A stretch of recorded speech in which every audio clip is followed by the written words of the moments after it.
The galaxy had always believed humans were a small, unimportant species living on a blue-green planet in the quiet arm of the Milky Way. The great empires, the Varkan Dominion, the Threx Collective, and the ancient Serati Alliance, barely recorded humanity in their star maps. Humans had no starships, no colonies, no known power. To the galaxy, Earth was a primitive world destined to stay in darkness forever. But everything changed the day humanity answered a message that was never meant for them. It began with a faint pulse, an encrypted alien transmission drifting near Saturn's orbit. The signal was meant only for the Serati Alliance, a species famous for its impossible intelligence. No other race had ever cracked their quantum-fold encryption. But on Earth, a small group of scientists noticed the pulse. Their instruments shouldn't have been able to detect it. Their minds shouldn't have been able to interpret it. And yet they did. Inside an underground research center near Geneva, Dr. Elena Ross stared at her quantum monitor, her heart pounding. This is not random noise, she whispered. Beside her, Lieutenant Mark Halden of the U.S. Space Defense Commission leaned closer. Then what is it? A message, Elena said, barely breathing. Alien. And extremely advanced. But we decoded it. Mark blinked. That's impossible. It should be, she replied. But humans, somehow, we broke a cipher no one else in the galaxy can break. The message was simple, terrifying, and absolutely not meant for human eyes. Serati Council, prepare for war. The Varkan Dominion has identified Earth. Full extraction will begin soon. Humanity must not survive. Mark stood frozen. Extraction? What does that mean? Elena swallowed. It means Earth is a target. Across the galaxy, inside the crystalline throne room of the Varkan Dominion, High Commander Zurok received the same message humans had accidentally intercepted. His golden exoskeletal armor shimmered as he paced across the glowing floor. A Varkan general approached him nervously. High Commander, the humans decoded our transmission. Zurok stopped. His voice was sharp, metallic. Impossible. Humans possess no quantum-fold technology. And yet, they responded. Zurok's claws tightened. What did they say? The general hesitated. They sent this, we understand your threat. Come if you dare. A cold silence filled the throne room. Zurok growled. They challenge us? A primitive species dares to challenge Varkan? The general bowed deeply. It appears so, High Commander. Zurok laughed, a deep, echoing mechanical sound. Very well. Prepare the fleet. We will teach these humans what fear truly means. On Earth, the world governments had gathered inside the Global Defense Council headquarters beneath the mountains of Norway. Leaders from all continents appeared as holograms around a massive circular table. The tension was thick. General Ayesha Khan of Pakistan spoke first. We have confirmed alien hostility. We must unify Earth's armies. President Ruiz of Mexico shook his head. Unify? The world has never unified for anything. But now, General Khan said, her voice steady, we face an enemy that does not care about borders, religions, or nations. They want Earth. They want us extinguished. Admiral Jason Hale from the U.S. leaned forward. We cannot fight starships with jets. Elena Ross stepped into the room. Actually, maybe we can. Everyone turned. We cracked their code, she said calmly. Something no species in the galaxy can do. Prime Minister Liu of China frowned. Are you suggesting humans are special? Elena nodded. Not because of technology. Because of our brains. Human cognition is unpredictable, creative, unstable in ways other species cannot understand. We break patterns no one else can break. We invent solutions no one expects. Admiral Hale stared. You're telling us our weapon is our mind? It always has been. Silence fell over the room. President Ruiz exhaled slowly. Then we fight. Not as nations. As humanity. For the first time in history, no one objected. Meanwhile, deep in space, the Varkan fleet tore through hyperspace. Thousands of black warships formed a storm of metal and energy. Their glowing engines left long streaks of red light behind them. Zurok stood at the command bridge of the colossal dreadnought Voidbreaker, staring at Earth's coordinates. Prepare to initiate planetary subjugation, he ordered. But one of his officers trembled. High Commander, someone else is observing us. The holographic projector activated. A tall, gentle-faced alien with glowing silver eyes appeared, the Serati. You fools, the Serati ambassador hissed. You should not have provoked the humans. Zurok snarled. They are weak. Primitive. You do not understand them, the ambassador said. No one does. They solve the unsolvable. They adapt faster than any species. If you corner them, you will awaken something ancient in their nature. Zurok raised his chin proudly. Let them awaken. We are Varkon. The Sarathi's silver eyes flickered with fear. And they are human. The hologram vanished. Zurok laughed again, but this time his laughter did not feel victorious. It felt like the beginning of a mistake. A colossal one. Hyperspace tore open like a wound in reality as the Varkon fleet decelerated near Neptune's orbit. Thousands of triangular warships emerged, metal giants with crimson engines burning like angry stars. The Voidbreaker, the largest dreadnought class ever built by the Dominion, cast a monstrous shadow across the icy blue planet. The invasion had begun. High Commander Zurok stood on the command bridge, his golden exoskeleton reflecting the cold starlight. Deploy scout wings. The humans won't detect us until we are already upon them. But Zurok was wrong. Earth had already seen them. In the Global Defense Council's main chamber, alarms flashed across the holographic screen. Elena Ross pointed at the readings, a gravitational disturbance, incoming from the outer system. They're here. General Aisha Khan straightened. Activate the Aegis network. A ring of satellites around Earth powered on, emitting shimmering blue shields. They were originally built for asteroid defense, not alien armadas, but humanity had no choice. Admiral Jason Hale studied the fleet markers. Look at their formation. They expect no resistance. And that, Elena said softly, is our advantage. The world's militaries had fused into one command for the first time in history. Every nation, big or small, contributed ships, drones, railguns, missiles, whatever they had. A united force named simply humanity's interstellar front. It wasn't advanced. It wasn't elegant. But it was human. Meanwhile, aboard the Sarathi diplomatic ark Valen, the silver-eyed Sarathi ambassador paced inside a glowing crystal chamber. The Varkon Dominion is making a catastrophic mistake, he whispered to his attendants. One of them asked, should we warn the other alliances? No, the ambassador said. By the time they believe us, it will be too late. He closed his eyes, shivering.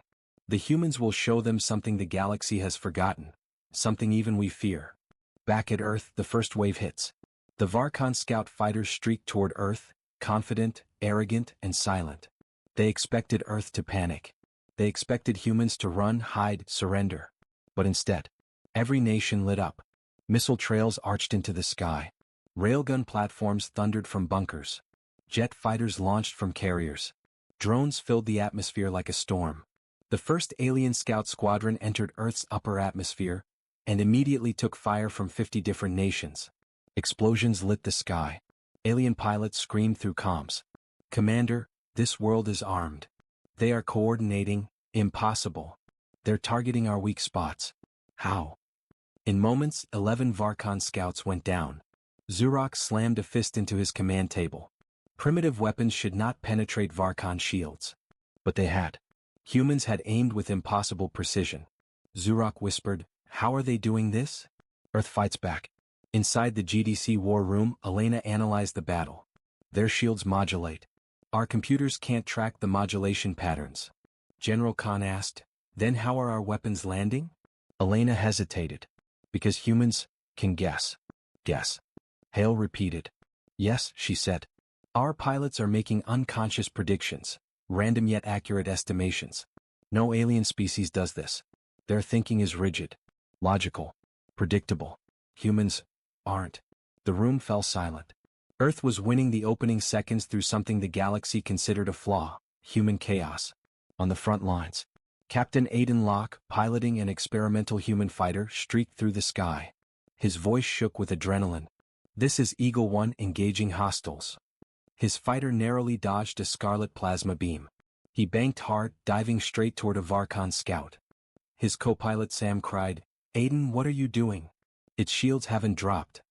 They will, Aidan said calmly. How do you know? I don't. Just feels right. Aidan fired. The shot pierced the alien shield at the exact moment its frequency shifted. Sam froze. No way. Aidan grinned. Humans call it instinct. The aliens called it insanity. It worked anyway. The Varkon reaction. Inside the Voidbreaker, Zurok stared at the battle feed in disbelief. These creatures, they move unpredictably. They strike with no pattern. His officer trembled. High Commander, this is not normal behavior for a pre-FTL species. Are you suggesting they are dangerous? I am suggesting, the officer whispered, that we made an error attacking them first. Zurak roared, no, humans are nothing. Increase the fleet power. Prepare orbital bombardment. But the Serati ambassador's words haunted him. Do not corner humans. Earth's counterstrike begins. General Khan shouted, launch the Valkyrie program. Dozens of rocket-like human vessels launched toward space, crude, fast, and suicidal. They were filled with EMP rigs, nanite disruptors, and experimental weapons built in secret labs. Admiral Hale watched them go. These were not ready for use. They are not meant to be ready, Elena said.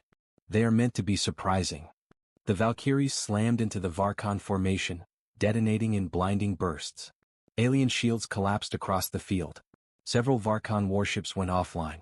For the first time ever, the galaxy witnessed humans attacking an interstellar fleet and succeeding. Inside the Serati ship, the ambassador watched live transmissions. His hands trembled. Observe them, he whispered. They do not break. They adapt. Every second they fight differently. The Varkon, they have no idea what they have awakened. His attendant whispered, should we intervene? No. If the galaxy learns the truth about humans, it may already be too late. The battle escalates. The Voidbreaker activated its superweapon. A colossal red beam erupted toward Earth, only to be deflected by the Aegis network, though barely. Shockwaves shook the planet. Buildings trembled. Oceans roared. The world gasped. Zurak snarled, one more shot will break them. But before he could fire again, a human voice crackled across every Varkon channel. This is Earth. If you continue your attack, we will unleash something you cannot prepare for. Zurak laughed. What weapon? The human voice replied softly. It's not a weapon. It's us. The battle over Neptune spiraled into chaos. Varkon warships fired relentlessly, confident that their overwhelming power would eventually crush Earth's defenses. But every time they adapted, humans adapted faster. Every time they predicted human actions, humanity broke those predictions. Inside the Global Defense Council, the air buzzed with tension. General Aisha Khan stood at the center. They're preparing their second super beam. If it fires, Earth suffers mass extinction. Admiral Hale said, our shields won't hold. Elena Ross spoke quietly. Then we must strike first. No one liked the plan she was about to explain. Everyone understood it might be their only path to survival. A war humanity shouldn't have been able to fight. On board the Voidbreaker, High Commander Zurak watched as thousands of human missiles rained against his dreadnought's shields. His officers scrambled for control. High Commander, their attacks are hitting our shifting frequencies. That should be impossible. Zurak snarled. Their technology is centuries behind ours. Another officer yelled, Sir. They are coordinating their attacks without latency. No species can strategize this fast.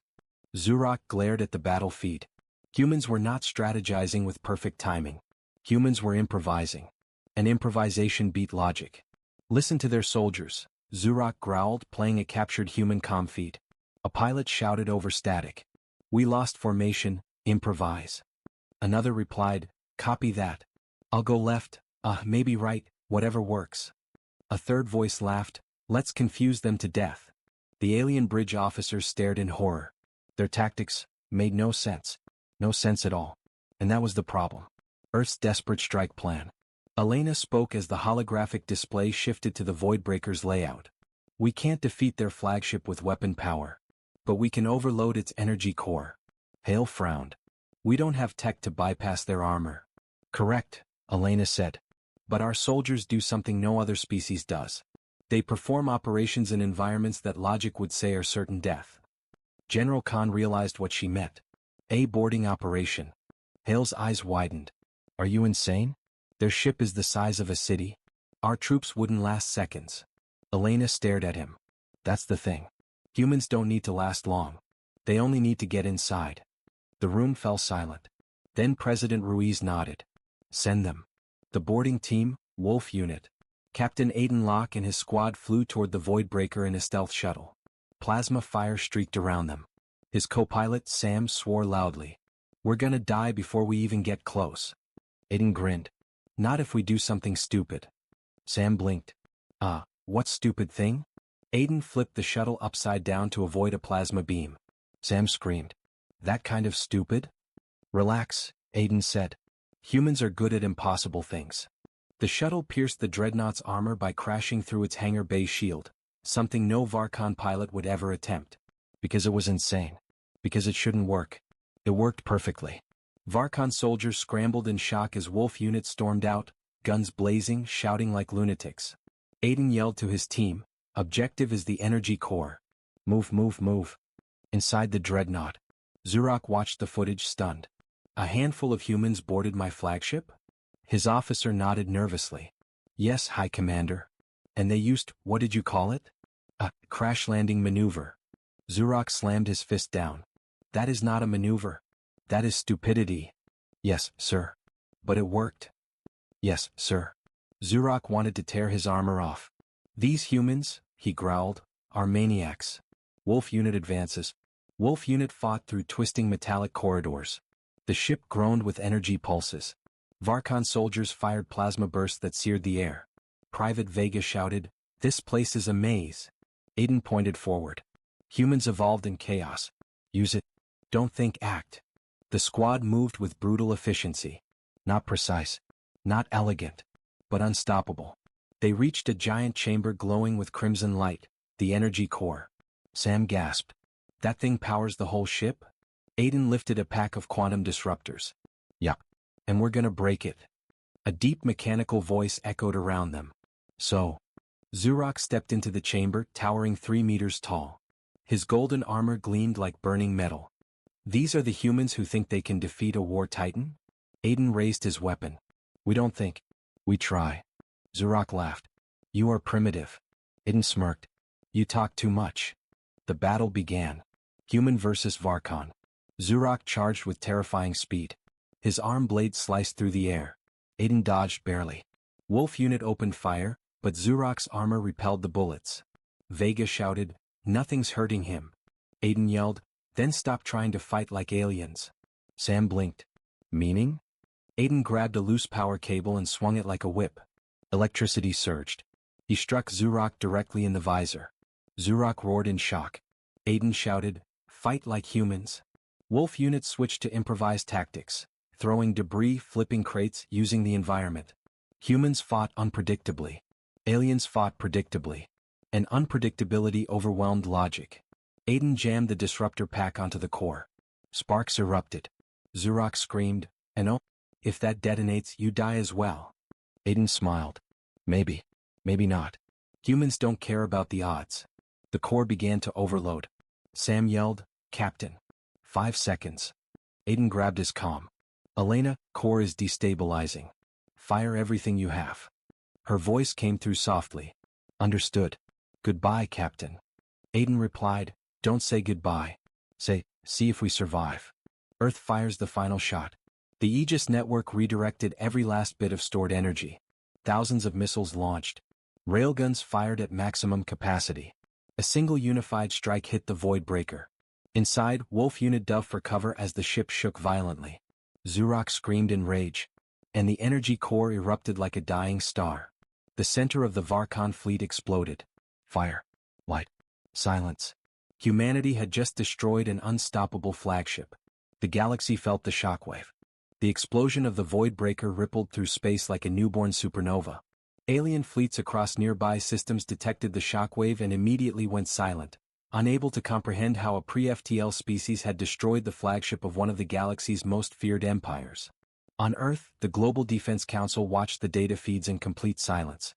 General Aisha Khan's voice broke first. Is the flagship gone?" Elena Ross stared at the readings. "The core detonated. The ship is destroyed." She inhaled shakily. But Wolf unit was inside. They might. A new signal flashed. Hale leaned forward. "What's that? A distress beacon?" Elena's eyes widened with disbelief. "No, it's a human emergency transponder." Her voice cracked in a whisper. "Someone survived. Aboard the last escape pod." Aiden Locke awoke coughing, surrounded by smoke. He felt weightless. He floated inside an escape pod, the size of a small car, scorched from the explosion. Sam hung from a harness beside him, still unconscious but breathing. Aiden touched his earpiece. Wolf unit, report. Static. Vega. Harper. Lynn. No response. Only silence. He clenched his jaw. Damn it. Sam finally stirred. Aiden, are we dead? He smiled weakly. Not yet. He didn't say it aloud, but the truth weighed on him. They were drifting somewhere between Neptune and open space, completely alone. Back in the Varkon Dominion. When the news reached the Varkon capital, the halls of the Dominion Council erupted into chaos. Generals shouted. Politicians panicked. The species known across the galaxy for its unbreakable pride was shaking. A trembling Varkon strategist spoke first. The humans destroyed our flagship. Our most powerful dreadnought. With a boarding team. Another shouted, they are unpredictable monsters. We cannot plan for their actions. A third slammed a fist into the crystalline table. We must retaliate with a full Dominion fleet. But then the room darkened as the High Empress herself appeared. Her voice was low and cold. No. We will not retaliate blindly. The generals turned shocked. But, Empress, humans are primitive. She glared. Primitive? They cracked our encryption. They defeated an invasion fleet. They destroyed the Void Breaker. Silence. She leaned forward, her eyes glowing with crimson fury. A species capable of this must be understood before it is destroyed. The Serati make their move. While the Dominion argued, the Serati Alliance acted. The Serati ambassador boarded his crystalline shuttle, eyes glowing brighter than ever. His attendant whispered, Sir, where are you going? To the humans, he replied. The galaxy is about to change forever. We must be there when it happens. But the Varkon will attack you. The ambassador smiled faintly. Let them. We have feared humans for 1,000 years. Now, I must finally meet one. Earth celebrates, and fears. When confirmation of the Voidbreaker's destruction spread across Earth, every city exploded with cheers. People flooded the streets. The impossible had happened. Humanity had defeated an alien dreadnought. But inside the GDC, the mood was far more grim. General Khan studied the battle data. The Varkon fleet is regrouping. They're preparing a second wave, larger than anything before. Hale added, we spent almost all our weapons in the first attack. Shields are down. Aegis network is burned out. Elena spoke quietly. Humans won through surprise. Now the galaxy is aware. We won't get that advantage again. President Ruiz asked, then what do we do? Elena inhaled deeply. We use our real strength. Khan frowned. Which is? Our creativity. Our unpredictability. Our ability to create new strategies under pressure. She motioned to a hologram. We prepare something no alien would ever expect. Hale sighed. Please tell me it's not as insane as it sounds. Oh, Elena smiled softly. It's worse. Aiden and Sam are found. The escape pod drifted silently. Aiden's body was weak, his mind fading. Sam whispered, Aiden, if we die, I want you to know, you were the craziest captain I've ever served under. Aiden chuckled weakly. And you're the craziest co-pilot. Suddenly, a light filled the pod. A massive crystalline ship appeared, gently locking onto the escape pod with a soft tractor beam. Sam blinked. Is that Varkon? Aiden stared in awe. No. That looks like Serati tech. The pod was pulled inside the shimmering vessel. As the hatch opened, a tall, elegant Serati figure stood waiting, silver eyes glowing. The ambassador bowed respectfully. Welcome, human warriors. The galaxy does not yet understand you. But I do. He extended a hand. My people have a proposal. Aiden frowned. What proposal? The Serati smiled. A partnership. The Serati revealed the truth. Inside the crystalline meeting chamber, the ambassador revealed secrets no human had ever heard. The Serati once believed we were the most intelligent species in the galaxy. For millennia we analyzed all forms of life. He paused. Except one. Elena theorized the same, Aiden said. Humans think differently. Not differently, the Serati corrected. Uniquely. Sam crossed her arms. What's so special about us? The ambassador leaned closer. Human brains are chaotic. You break logic. You create solutions without rules. You invent strategies without patterns. The galaxy cannot predict you because you do not predict yourselves. Aiden stared. You're saying humans are unmeasurable? A black hole in the equation of intelligence, the ambassador whispered. And that terrifies the galaxy. Sam exhaled. So the Varkan attacked because they fear us? Yes, the ambassador said. But they are not the only ones. Aiden frowned. Who else? The Serati ambassador spoke 3 words that chilled them. The entire galaxy. Earth receives a warning. Hours later, the Serati ship transmitted a message directly to the GDC. Elena read it aloud. Humans, you are in grave danger. The Varkan Dominion has called an emergency convocation. All major empires are discussing a preemptive strike. Against Earth. Hale whispered, they want to exterminate us. Before we rise, Elena finished. General Khan's jaw tightened. Then we will rise faster. Elena looked at the hologram of the Serati fleet approaching Earth. And this time, we won't be fighting alone. The Serati fleet entered Earth's orbit in a slow, graceful arc, their crystalline ships refracting sunlight like floating shards of starlight. No one on Earth knew whether to fear or welcome them. Some watched in awe. Others hid. Many simply stared upward, feeling the weight of history bend. Inside the Global Defense Council chamber, Elena Ross replayed the Serati ambassador's message. The galaxy is preparing a preemptive strike against Earth. General Khan exhaled slowly. The entire galaxy, united against us? Elena nodded. They see humanity as unpredictable. Dangerous.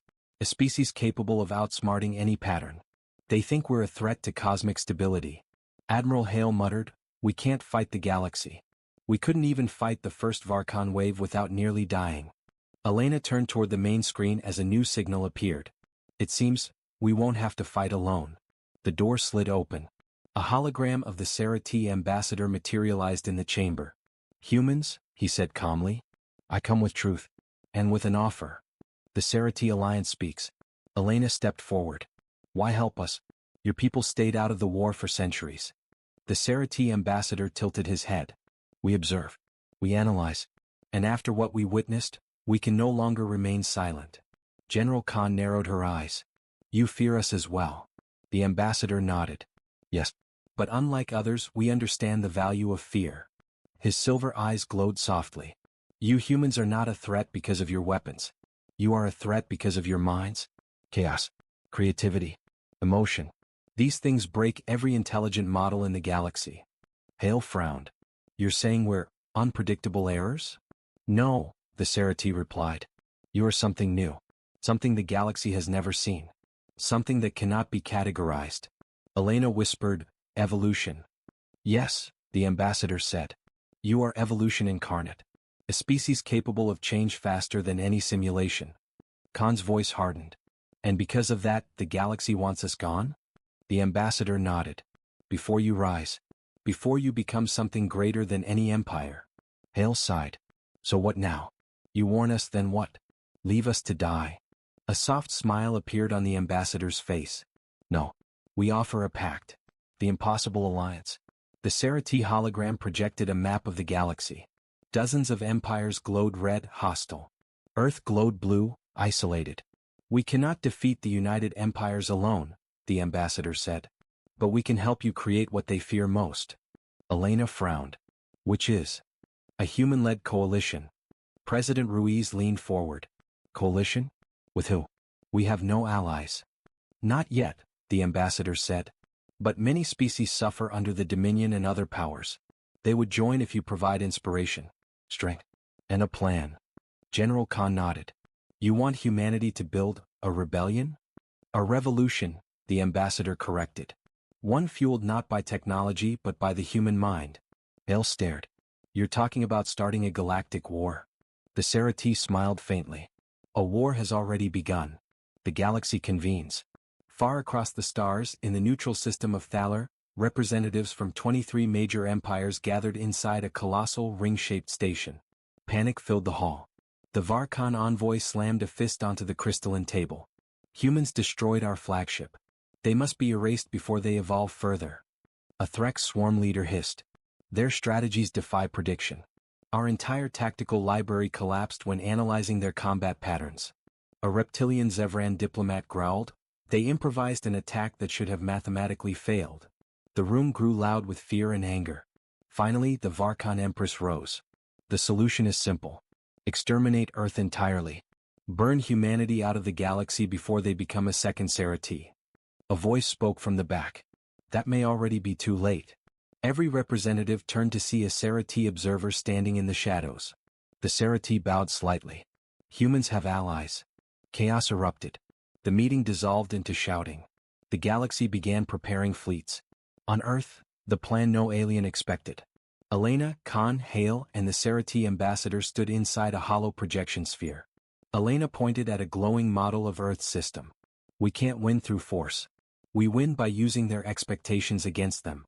Khan smiled. Meaning? We use our unpredictability. We use asymmetrical warfare. We use psychological disruption. We do everything no alien thinks a rational species would do. The ambassador nodded. Your strength is not order. It is chaos. Hale crossed his arms. So what's step one? Elena exhaled deeply. We take the fight to them before they bring their fleets to us. Everyone stared. You want to leave the solar system? Hale asked. Yes, Elena said. We need to show the galaxy that humans do not cower. We strike at their fears. Khan nodded slowly. We send a message. Elena lifted her hand. We form the Terran Vanguard. The first human interstellar strike force. The ambassador's eyes glowed. And we will give you the technology. Hale's jaw dropped. Sarati hyperdrives? For Earth. Not just hyperdrives, the ambassador replied. Weapons, shields, fabrication cores. He paused. But we want something in return. Elena narrowed her eyes. What? A seat. A seat? Hale asked. A seat in the future human-led galactic order, the ambassador said. When you rise, we want to stand beside you. Elena exchanged glances with the others. General Khan extended her hand.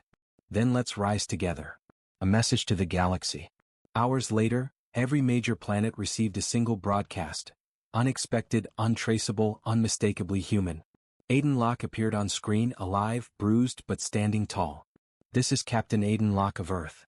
You attacked our world. You hunted our species. You feared what we might become. He smiled dangerously. You were right to fear us. He leaned closer, eyes burning with human fire. But now, we're coming. The transmission cut. Across the galaxy, empires froze. Some panicked. Some laughed nervously. Some shivered. Humanity had just declared itself a new power. The Terran Vanguard launches. Massive engines roared at the edge of Earth's atmosphere as the first hybrid human Sarathi ships powered up.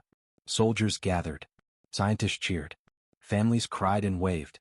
General Khan saluted the crews. You represent the future of our species. Show the galaxy what humans truly are. Aiden locked his helmet. Sam grinned beside him. Round 2. Aiden smirked. Let's surprise some aliens.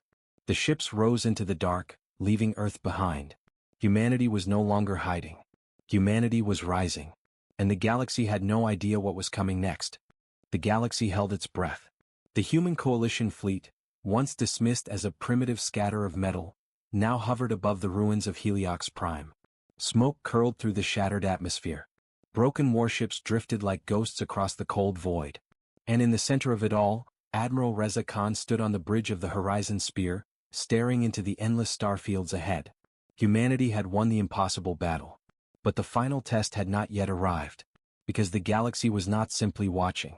Was afraid. And fear made empires desperate. The bridge lights dimmed as Commander Vela stepped forward. Admiral, incoming signal. Galaxy-wide broadcast. All factions. Reza nodded. Put it through. A massive hologram flared to life. Dozens of alien leaders forming a trembling council. Once arrogant, once certain of their superiority, they now looked like frightened students facing a new teacher. High Chancellor Orvac of the Sithari spoke first. His scales were cracked from stress.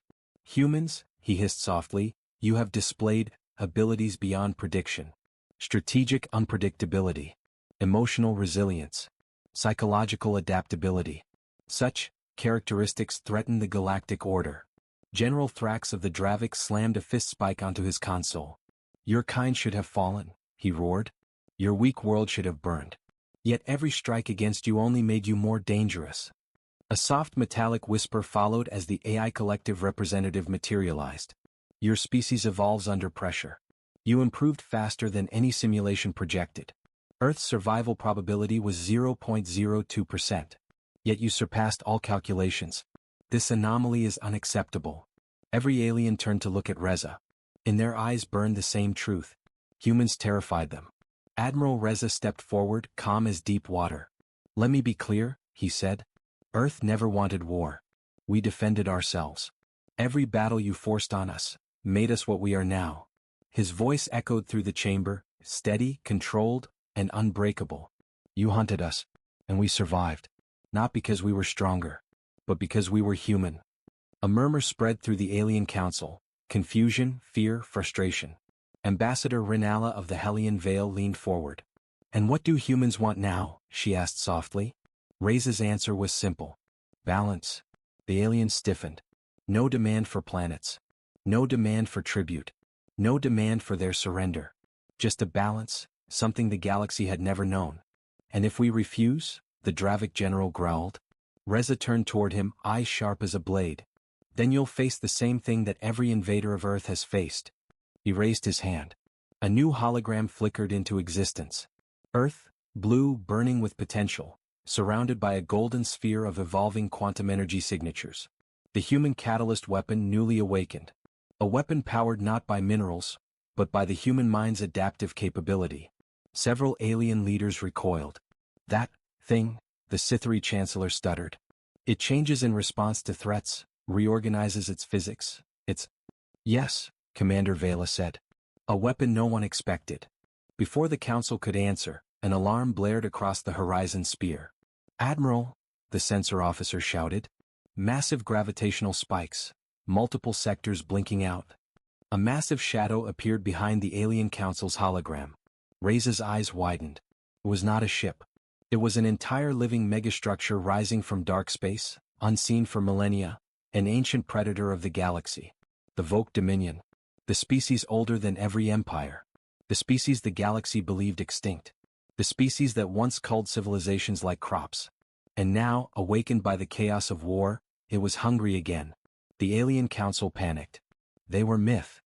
They were sealed away. Impossible. What have we done? The Voke construct unfurled like a cosmic serpent, its voice echoing through dark space. Galaxy. Unstable. Species. Ripe for harvest. And it drew power, preparing a star-erasing strike. The aliens froze. But the humans moved. Admiral Reza turned sharply. "Activate Catalyst Protocol." Commander Vela shouted, linking human minds, "Everyone brace." Across Earth's fleets, millions of human neural links ignited. Their thoughts synchronized. Their creativity, fear, courage, hope, all merged into one living intelligence. The catalyst weapon transformed, shifting shape, rewriting its own quantum laws. The alien council watched in pure disbelief. "That is impossible," whispered the Sithri Chancellor. "No species can evolve power in real time." "They're humans," the Hellion ambassador breathed. "Impossible is their fuel." The Voke Dominion fired. A beam of collapsing gravity, capable of wiping out a star. Humanity fired. A beam of adaptive quantum light, an idea made into energy. The two forces collided. The universe shook. Space warped. Stars flickered. Entire sectors trembled like fabric pulled too tight. And then, the Voke beam cracked. The catalyst light carved through it, rewriting its entropy, reshaping its physics, devouring it as fuel. A blinding flash swallowed the void. When it faded, the Voke Dominion was gone, erased, dissolved into harmless particles. Silence filled the galaxy.